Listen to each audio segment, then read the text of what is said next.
कहते हैं कि छठी मैया में इतनी ताकत होती है कि सच्चे मन से उनसे कुछ भी मांगो वो देती जरूर है। पर मेरा एक सवाल है, हमारी माएं हमारे लिए छठ व्रत करती हैं, तो क्या आपने कभी सुना है माओ को ये मांगते हुए कि छठी मैया इस साल मैं छठ कर रही हूँ, मुझे ये दे दीजिए, मुझे वो दे दीजिए। हमेशा आपने यही सुना होगा, मेरे बच्चे को ये दे दीजिए, मेरे परिवार को ये दे दीजिए, मेरे पति को ये दे दीजिए। वो लोग हंसते खिलखिलाते रहे। ऐसा निश्चल प्रेम बस माँ ही कर सकती है।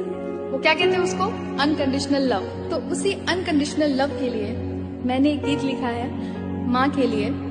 तो मेरा ये गीत मेरी माँ के लिए और दुनिया की सारी माँओं के लिए समर्पित। जय छठी मैया।